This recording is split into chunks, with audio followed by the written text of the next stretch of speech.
Captain Jake Morrison stood on the bridge of his ship, the Valiant. He was looking at a screen that showed the remains of a broken colony ship. 3 months ago, a transport called the Aurora was carrying 500 people to a new world. The ship ran into an ambush by the Krell, a race of insect-like creatures who killed without mercy. They tore the ship apart and dragged the people into space. Only one human survived that attack. Danny Carter was a mechanic. He made it into an escape pod before the ship was destroyed. He was floating in space, running out of air, when a ship found him. The ship belonged to the Velari, a peaceful alien race who spent their time trading and exploring. They had no weapons and avoided fights whenever possible, but when they heard Danny's distress signal, they came to help. The Velari could have dropped Danny at the nearest space station and left. Instead, they took care of him. They gave him food from their own supplies. They stayed with him when he had bad dreams. They brought him all the way back to Earth and asked for nothing in return. When Danny finally got home, he told everyone what the Velari had done for him. The story spread across every human colony and space station. People everywhere heard about these aliens who had saved one of their own when they had no reason to do it. Jake had read the reports many times. He watched the recordings where Danny talked about his rescuers. A Velari medic with the name Softwing had sat with Danny during his nightmares. Their captain, called Farsight, had told Danny stories about his own family to make him feel less alone. Now Jake was watching an emergency broadcast from the Galactic Council.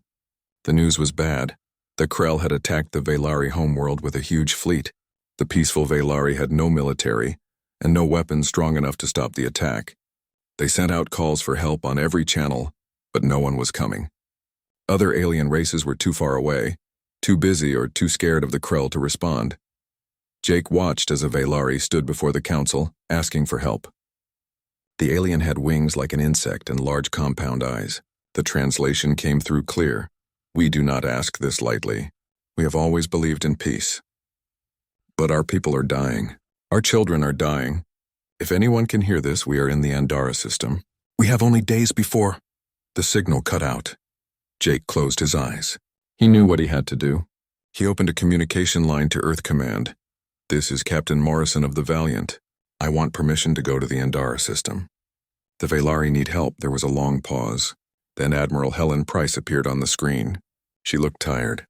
"Captain, the Andara system is 16 light years outside our area. The Krell have over 300 ships there. I would be sending you to die." "With respect, Admiral, they came for Danny Carter when they could have left him. We owe them." Helen looked at him for a long time. Then something changed in her face. It was the look of someone who had made a decision.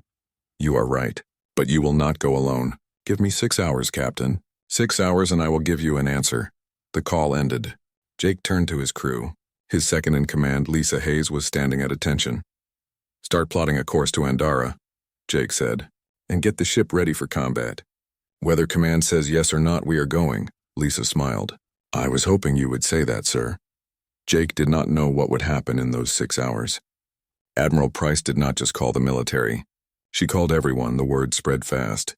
"They rescued one of ours." Every ship captain, every station commander, every colony leader heard the same story.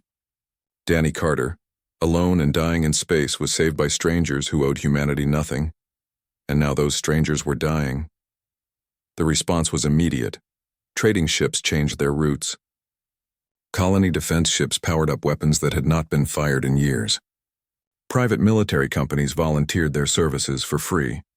Even civilian transport ships began adding whatever weapons they could fit. By the time 6 hours passed, Admiral Price had her answer. It did not come from the government or the military leaders. It came from humanity itself. They were going to war. 6 hours later, Jake Morrison was staring at his display screen in shock. He had expected a small group of military ships. What he got was an army. The Valiant was waiting at the meeting point 3 light years from the Andara system. Jake stood on the bridge watching his screen fill with more and more ships. They were arriving through jump points every few minutes. "Captain, another wave just arrived," Lisa said from the sensor station. "That is the Colonial Defense Force from New Arizona. 12 frigates and a carrier." Jake nodded as he watched the growing formation. The Earth Navy had sent every ship they could spare. 3 full battle groups centered around the carriers Defiant, Resolute, and Thunderchild. But the military ships were only half the total. Incoming call from the CSV Frontier Hauler, his communications officer Ryan Cole announced. Jake accepted the call. An older man appeared on screen. He looked like he had spent more years in space than on planets. Captain Morrison? My name is George Briggs. I own and operate the Frontier Hauler. Used to haul cargo, but now I'm carrying 20 plasma cannons I bought 3 hours ago. They are not pretty, but they will burn through Krell armor. Where do you want me? Jake smiled. Take position with Cargo Group Delta, Captain Briggs. And thank you. Do not thank me yet. Just point me at the bugs. The call ended. Ryan turned from his console, shaking his head. Sir, that makes 57 civilian ships that have volunteered. Most of them have no business being in a fight. Neither do the Velari, Jake replied quietly. But here we are. Admiral Helen Price appeared on the main screen. She was broadcasting to the entire fleet. Jake could see the bridge of the Defiant behind her, full of activity. All ships, this is Admiral Price. I want to make something clear before we jump to Andara. What we are about to do is not approved by the Galactic Council. We are not answering a formal call for help. We are doing this because it is the right thing to do. She paused, looking directly at the camera. 3 months ago, the Velari rescued Danny Carter. They did not know him. They did not owe us anything. But they saw someone who needed help and they helped.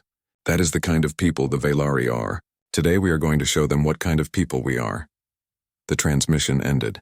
Jake felt the weight of the moment settle over the fleet. Everyone knew what was coming. The Krell were brutal killers. Their tactics had destroyed entire civilizations. The odds were not good, but that had never stopped humans before. All ships reporting ready, sir, Lisa said.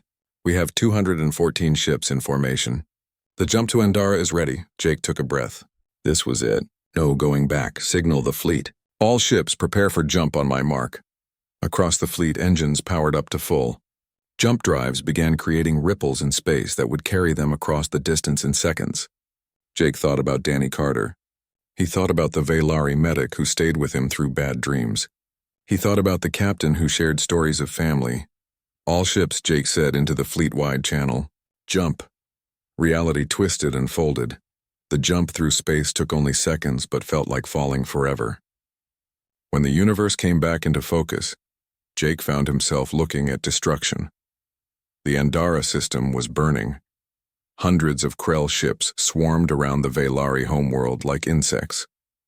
The orbital stations were destroyed, bleeding air and debris into space. Even from far away, Jake could see the damage on the planet where Krell weapons had carved deep wounds into the land. Reading massive Krell presence, Lisa reported. Her voice was tight. About 400 warships, including multiple capital ships. They have already broken through the orbital defenses. Ryan's console lit up. Sir, we are being called. It is coming from the planet. Put it through. The Velari from the council broadcast appeared on screen.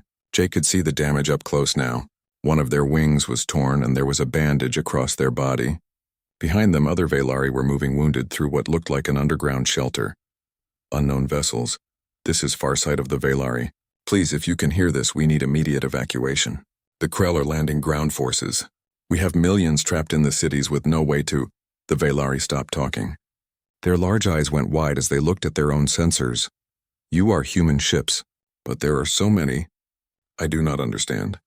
Why would you come?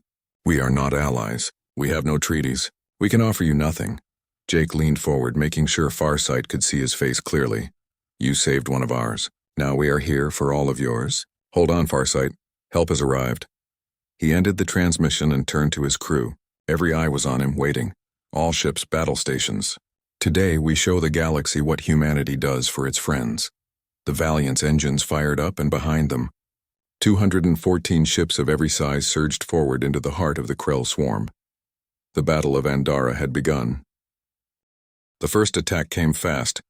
The Krell detected the human fleet within seconds. 20 Krell destroyers broke away from their formation and moved toward the incoming ships. Their hulls were covered with organic weapons that glowed with a sick green light. Enemy destroyers closing in, Lisa called out. 400,000 kilometers and getting closer. They are launching fighters. Jake watched the tactical display as swarms of Krell attack drones poured from the destroyers like angry insects. Each drone was a living thing, bred for fighting and controlled by the hive mind that connected all Krell forces. All fighters. Launch. You are free to fire on my command. The Valiant shook as its launch bays opened. Human fighters shot out into space, followed by hundreds more from the rest of the fleet. But these were not just military pilots. Jake watched as civilian ships joined the formation. Mining vessels and cargo haulers with whatever weapons their crews could attach. Captain, this is George Briggs on Frontier Hauler. My targeting systems are older than my grandkids, but I can still hit what I aim at. Permission to engage? Jake smiled despite the situation. Permission granted, Captain Briggs. Give them everything you have. The two forces crashed together in a storm of fire. Human railguns tore through Krell drones. The bullets moved so fast they punched clean through the organic armor. Plasma cannons heated the vacuum of space, creating brief stars that burned everything they touched. Missiles flew across the darkness, each one tracking its target. The Krell fought back with terrible weapons. Acid sprayers melted armor plating. Neural disruptors scrambled electronic systems. And everywhere, more drones kept coming, wave after wave of them. Taking hits on the starboard side, Lisa reported. Shields holding at 60%. Jake gripped his command chair as the Valiant shook from multiple impacts. On the view screen, he watched a civilian transport called the Lucky Star take a direct hit from a Krell plasma burst. The ship's hull split open, venting air and debris. Lucky Star is down, Ryan said quietly. No survivors. Jake forced himself to focus. People were dying, but they had known the risks. They had come anyway. Push through. All ships, keep formation and keep moving toward the planet. We need to break the orbital blockade. Admiral Price's voice came through on the fleet channel. All carriers launch heavy bombers. Target the Krell capital ships. We need to clear a path for the evacuation transports. The 3 human carriers released their bombers. Sleek craft loaded with powerful torpedoes screamed toward the massive Krell bioships hanging in orbit around the Velari homeworld. Each capital ship was the size of a small city, a living fortress grown over decades and armed with enough weapons to destroy continents. Jake watched as the first wave of torpedoes hit. Explosions bloomed across the nearest Krell capital ship's hull, tearing great chunks from its organic armor. The creature, because that is what it truly was, twisted in pain and rage. Then it fired back. A beam of concentrated energy shot out from the Krell capital ship, cutting through space like a blade. It caught one of the human frigates, the New Dawn, and simply erased it. One moment the ship was there, the next there was only expanding gas. All ships take evasive action, Jake ordered. Do not give them a steady target. The human fleet scattered into controlled chaos, each ship weaving and dodging while keeping up their weapons fire. It was a dance of death, and everyone knew that one mistake would be their last. But they kept pushing forward. On the planet, Farsight watched the battle on whatever sensors still worked. Around them, thousands of Velari huddled in underground shelters, watching the sky burn with hope and terror. The humans are breaking through the outer defense line, one of the Velari technicians reported, but they are taking heavy losses. I count 15 ships destroyed already. Farsight's wings trembled. 15 ships. 15 crews that had died for a species they barely knew. It made no sense. In all of Farsight's years studying other civilizations, they had never seen anything like this. Incoming transmission from the human fleet, another technician called out. Admiral Price's face appeared on their screen. Behind her, alarms were going off and crew members were rushing to fix what looked like hull damage. Farsight, this is Admiral Price of the Earth Fleet. We are going to punch a hole in the Krell blockade, but we cannot hold it for long. I need you to gather every Velari you can and get them to the northern continent spaceport. We will have transports on the ground in 30 minutes. Farsight's translator struggled to keep up with their rapid response. Admiral, there are over 2 million Velari in the capital city alone. We cannot evacuate that many in... Then we will come back, Price interrupted. And we will keep coming back until we get every last one of you. That is a promise. But right now I need you to trust me and get your people moving. Farsight looked at the faces of the Velari around them. Families, children, elders who had never known violence. They were a people of art and thinking, of music and science. They had no place in a war, but neither did the humans, and yet here they were, dying by the dozens to save strangers.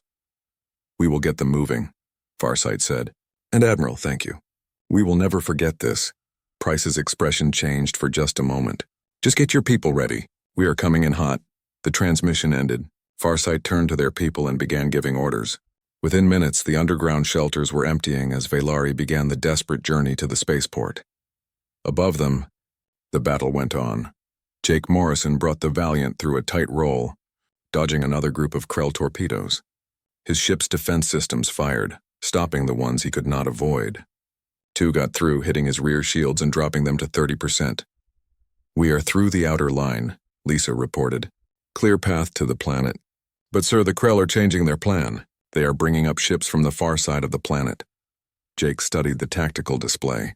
The Krell were adapting, pulling ships away from their attack runs to block the human fleet. It was working. The humans had broken through, but now they were surrounded. "All transports, begin your descent. The rest of the fleet will hold the line." George Briggs' voice came over the channel. "Captain Morrison, this is Frontier Hauler. My ship is not great for atmosphere, but I have room for about 500 passengers if we pack them in tight." "Permission to join the landing?" Jake felt that tightness in his chest again. "Permission granted, Captain. Get as many as you can." Across the fleet, dozens of ships, military and civilian, broke formation and dove toward the planet. They streaked through the atmosphere, trailing fire and smoke as they pushed their engines beyond safe limits. The Krell were not going to let them go easily. Enemy fighters followed them down, and ground weapons opened fire from the Krell landing zones. 3 transports were destroyed before they could reach the spaceport. But the rest made it through. The landing was chaos. Hundreds of thousands of Velari rushed toward the ships, their wings catching the light as they flew and ran and carried their young. Human crews opened cargo bays and passenger areas, waving the refugees aboard as fast as they could. Jake watched it all on the feed from the planet. He saw a human soldier, a young woman named Kate Sullivan, lift a Velari child into her arms and run toward a transport while enemy fire hit the ground behind her. He saw George Briggs standing in his cargo hold, personally helping elderly Velari aboard while his crew loaded as many as would fit. He saw humanity at its best. "First wave of transports is loaded and lifting off," Lisa reported. "About 12,000 refugees. 42,000 more waiting at the spaceport. 12,000 out of millions. It was not enough. It would never be enough. But they would keep trying." Jake looked at the tactical display. The Krell were regrouping for another attack. More ships were arriving from other systems. They had to hold the line just a little longer. "All ships, this is Morrison. We are not done yet. Every transport that gets through is hundreds of lives saved. We hold this position, no matter what." The responses came back one by one. Military captains and civilian volunteers alike confirmed they understood. They would hold the line or die trying. The evacuation of Andara became a desperate race against time. Human transports made run after run through the Krell blockade. Each trip was a path through fire and death. The Krell had figured out what the humans were trying to do, and they were determined to stop it. More Krell ships arrived from other systems, called by the hive mind for help. Jake Morrison had not slept in 36 hours. Neither had most of his crew. The Valiant's hull was marked with dozens of impacts and their shield generators were running at 40%, but they held the line. "Another transport is away," Ryan reported.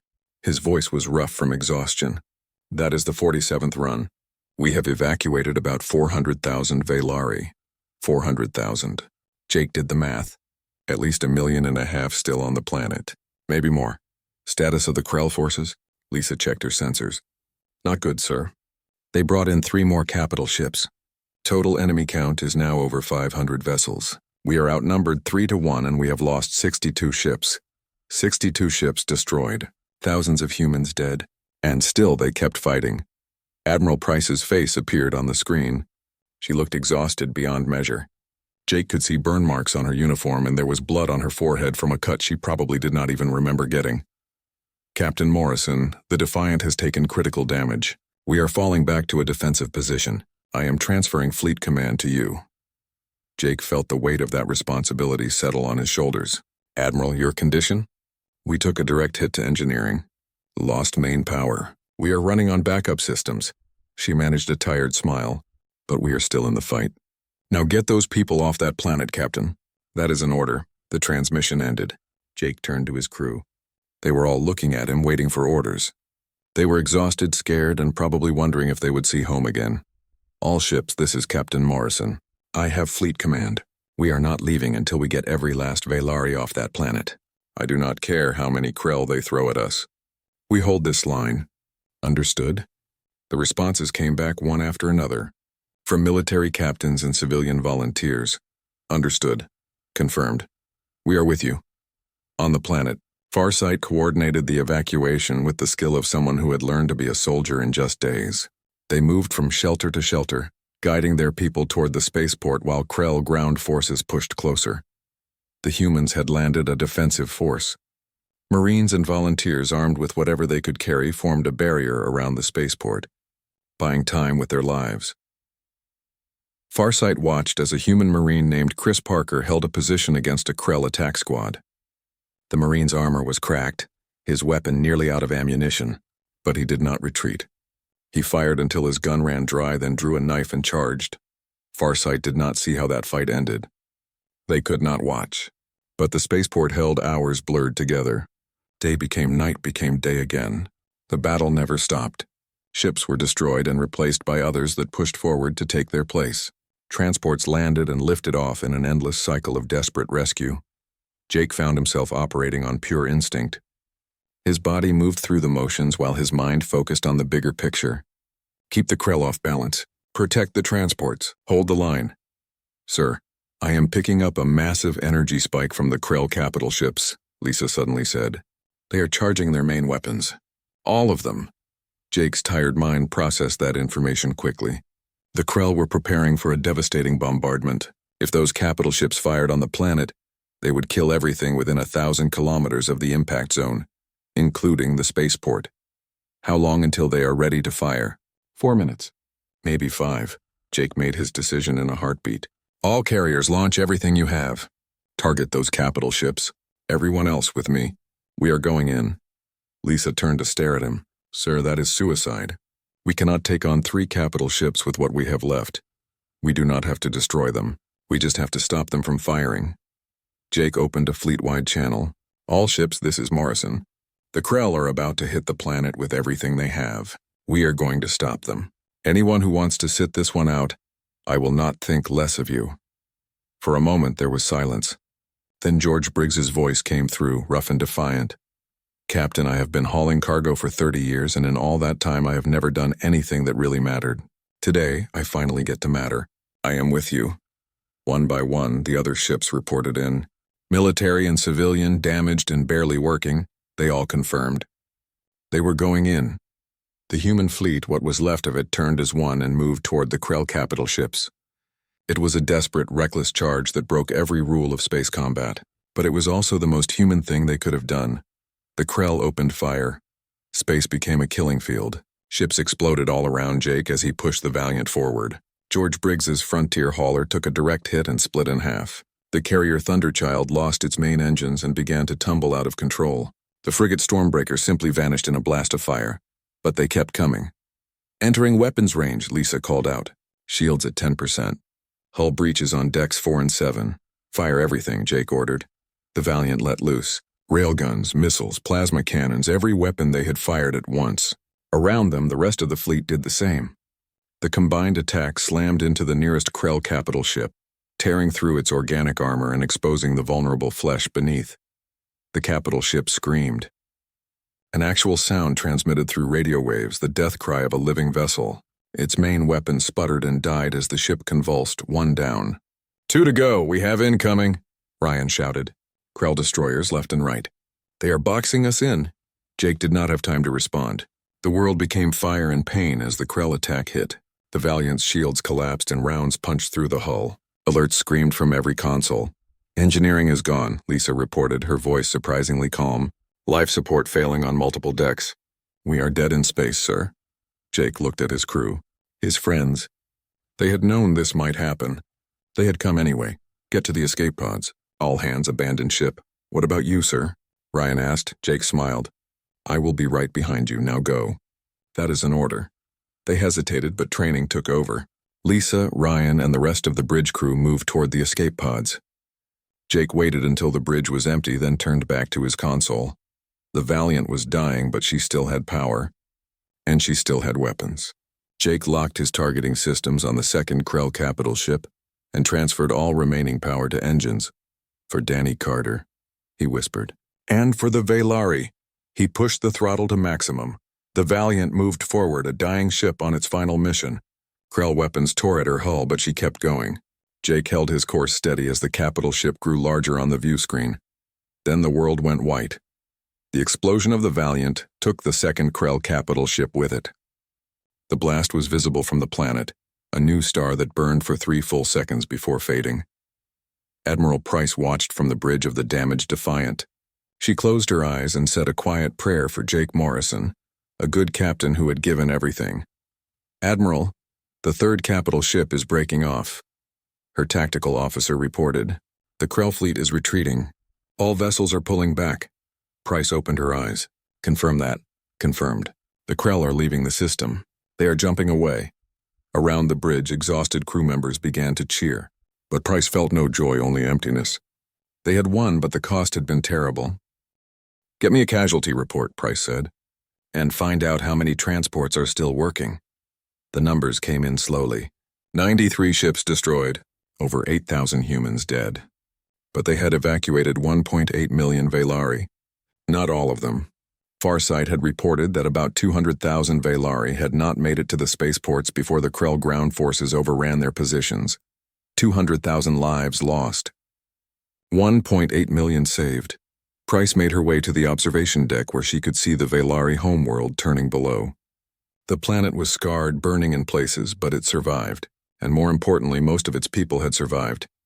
She was still standing there when Farsight's transmission came through. "Admiral Price, this is Farsight. I do not have words. Your people sacrificed everything for us." "Why? Why would you do this?" Price thought about that question for a long moment. She thought about Danny Carter, saved by strangers who owed him nothing. She thought about Jake Morrison, who had given his life to save people he had never met. She thought about George Briggs and Kate Sullivan and all the others who had volunteered knowing they might not come home. "You saved one of ours," Price said simply. "So we came back for every last one. That is what friends do." Farsight's wings trembled. "Friends, yes, that is what we are now, are we not? The Velari will never forget this debt. We will spend generations trying to repay." "There is no debt," Price interrupted gently. "That is not how this works. You helped us when we needed it. We helped you. That is what civilizations should do for each other." In the days that followed, the news of what happened at Andara spread across the galaxy.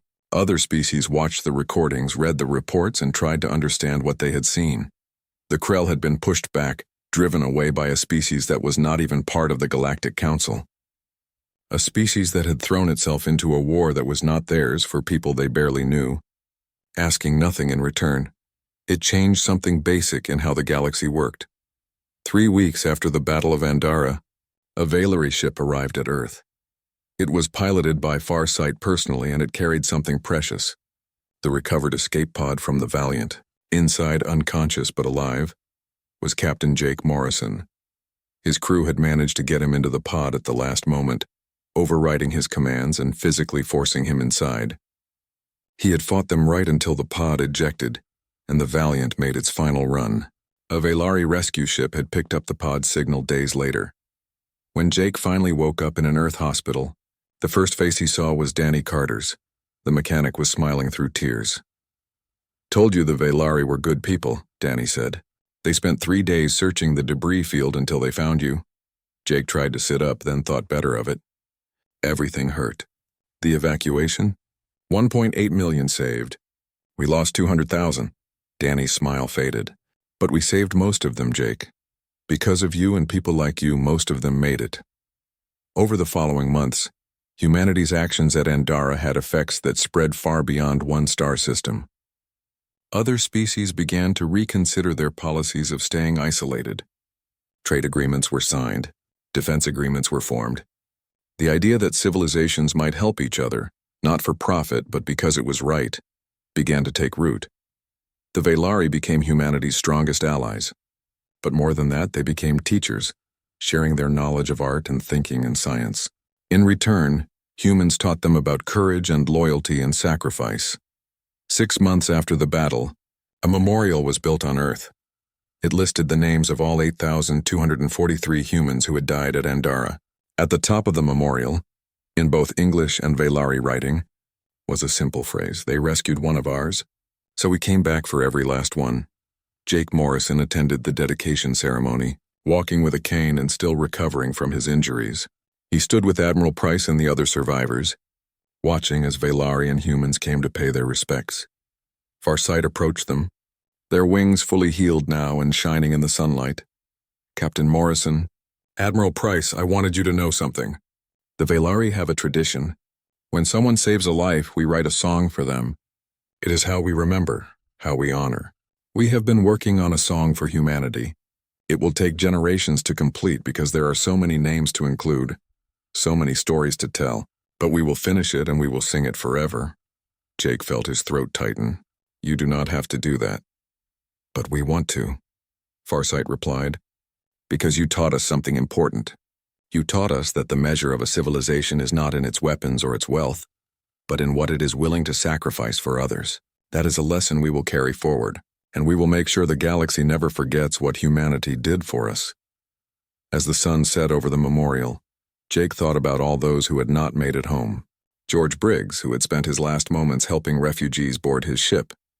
Kate Sullivan, who had saved a dozen Valari children before she fell. All the others whose names were now carved in stone. They had made a choice, every one of them. They had seen people in need and decided that was enough. No treaty required, no payment expected. Just the simple human belief that when someone is drowning, you throw them a line. "Do you think it was worth it?" Admiral Price asked quietly. 8,000 lives for 1.8 million. Do you think they would have made the same choice knowing how it would end? Jake did not hesitate. Every single one of them. Because that is what makes us human. We do not abandon people. We do not leave anyone behind. Even if it costs us everything, Price nodded.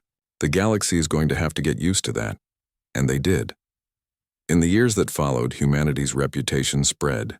When disasters struck, when wars started, when civilizations faced ending, there was one species that could be counted on to help, not because they had to, not because they would profit from it, but because someone had once helped one of theirs and they had learned that acts of kindness were meant to be paid forward.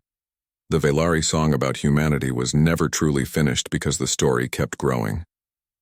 New verses were added with each passing year, telling of new friendships formed and new lives saved. It became the longest song in Valari history, a living record of an idea that had once seemed impossible, that strangers could become friends and friends could become family, bound not by blood or treaties but by the simple choice to help when help was needed. They had rescued one. Humanity had come back for every last one, and the galaxy would never be the same. 10 years passed since the Battle of Andara, and the galaxy was a different place. The Valari had rebuilt their homeworld with help from dozens of species who had been inspired by what humanity did. The capital city, once scarred by Krell weapons, now stood taller than before. But in the center of the city was a park, a place of peace where the names of every human who died at Andara were written in stone. Jake Morrison visited that park once. He walked slowly through the paths, his cane tapping on the ground. He was older now, gray showing in his hair, but his eyes were still sharp. He stopped at a particular stone, running his fingers over the name carved there. "George Briggs, you mattered, old friend," Jake said quietly. "You all mattered." A young Valari approached him. Their wings were bright and unmarked by battle. They had been just a child during the evacuation. "Are you Captain Morrison?" the young Valari asked. Jake nodded. "I am, or I was. I am retired now. My parents told me about you. They said you came when no one else would. They said you risked everything for us." Jake looked at the young Valari and saw hope there. A future that almost did not exist. "We did what anyone should do. We helped." The young Valari's wings fluttered. "Not everyone would. Most species in the galaxy would not. But humans did. Why?" It was the same question Farsight had asked 10 years ago. Jake had heard it 1,000 times since, and his answer never changed. "Because you saved one of ours first. Because when you had every reason to leave Danny Carter floating in space, you helped him anyway. That is the kind of people you are. And we wanted to show you what kind of people we are." The young Valari was quiet for a moment. Then they said something that made Jake's chest tighten. "I want to be like that. Like you. Like the humans who came. When I grow up, I want to help others the way you helped us." Jake smiled. "Then you already understand. That is all it takes. Just the willingness to help when help is needed." The young Valari flew away and Jake continued his walk through the memorial park. He passed other names. Lisa Hayes, who had survived the battle and now commanded her own ship. Ryan Cole, who had also survived and returned to Earth to teach at the Academy. Kate Sullivan, who had not survived but whose name was spoken with reverence by every Velari child she had saved. At Earth Command, Admiral Price sat in her office reviewing reports. She was older now too, her hair completely gray, but she still worked every day. On her desk was a hologram of the Valiant. Not the original ship, which had been destroyed at Andara, but the new one. Humanity had built 12 new ships and named each one after a vessel lost in the battle. There was a knock on her door. "Come in," she called. Danny Carter entered. He was no longer the scared mechanic who had been rescued by the Velari. Now he was an ambassador, working to strengthen the bonds between humanity and the other species of the galaxy. "Admiral, I wanted to give you an update. The Galactic Council has formally invited humanity to join. Full membership, full voting rights," Price nodded. She had expected this. After Andara, other species had watched humanity carefully. They saw humans help the Velari rebuild. They saw humans share technology and resources. They saw humans form alliances based on mutual respect rather than profit. "What did we tell them?" Price asked. "That we would accept on one condition, that the Council's charter be changed to include a mutual defense clause. If any member species is attacked, all members come to their aid." Price smiled. "How did they react to that?" "Some resisted at first, but the Velari backed us. So did a dozen other species. The vote passed. The galaxy now has a real alliance, not just a talking forum." Price leaned back in her chair. Jake Morrison would be proud. He always said Andara was not just about saving the Velari. It was about showing the galaxy what was possible when people worked together. Danny nodded. "I visited him last week. He is doing well. Still recovering, but strong. Good. He deserves peace after everything." Danny was quiet for a moment, then said, "Do you ever wonder if we made the right choice? 8,000 lives is a high price." Price looked at him steadily. "I think about them every day, but I also think about the 1.8 million Velari who are alive because of what we did. I think about the alliances we formed and the changes we made to the galaxy. And I think about what would have happened if we had done nothing." "We would have stayed safe," Danny said, "but we would have lost something important. Our humanity," Price finished. "Yes, we would have." In the Velari capital, Farsight stood before a gathering of thousands. It was the 10th anniversary of the Battle of Andara, and Velari from across the planet had come to remember. 10 years ago, Farsight began, their voice carried by speakers across the square. Our world was dying. We had days, perhaps hours left. We called for help and no one answered. Except one species. Humanity heard our call and they came. Not because they had to. Not because we could pay them. But because we had once helped one of theirs. Farsight paused, looking at the faces in the crowd. So many of them would not be there without humanity's sacrifice. They taught us something that day. They taught us that the bonds between people are not built on treaties or trade agreements. They are built on compassion, on courage, on the simple willingness to help when help is needed. Today we honor the 8,000 humans who gave their lives for us. But we also honor every human who came, who fought, who risked everything for strangers. The crowd was silent, hanging on every word. The song we have been writing for 10 years is nearly complete. It tells the story of Andara, but it also tells the story of what comes after, because the real legacy of Andara is not just that humanity saved us. It is that they showed the entire galaxy what is possible when we choose to help each other. Farsight raised their wings high. They rescued one of ours, so humanity came back for every last one, and now we carry that lesson forward. When others need help, we will go. When civilizations face destruction, we will stand with them. That is the debt we owe, not to humanity, but to the ideal they showed us. The crowd erupted in agreement. Thousands of Velari voices joined together, a sound like wind through leaves. Across the galaxy, the story of Andara continued to spread.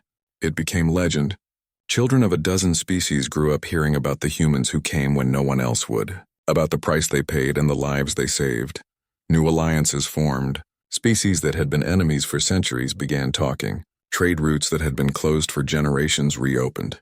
The galaxy was not perfect. There were still conflicts, still problems, but there was also hope. And at the center of that hope was a simple idea. That when someone needs help, you help them, not because you have to, not because you will gain something, but because it is the right thing to do. Jake Morrison lived to see all of this.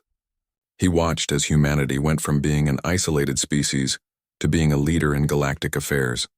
He watched as the lessons of Andara spread and took root, and he watched as new generations learned that the measure of a person, or a species, was not in their strength or their wealth, but in their willingness to help others. On the day he died, peacefully and surrounded by friends, the Velari finished their song. It was performed across their home world, a piece of music that would be sung for generations. It told the story of Andara in notes and harmonies that captured both the tragedy and the triumph.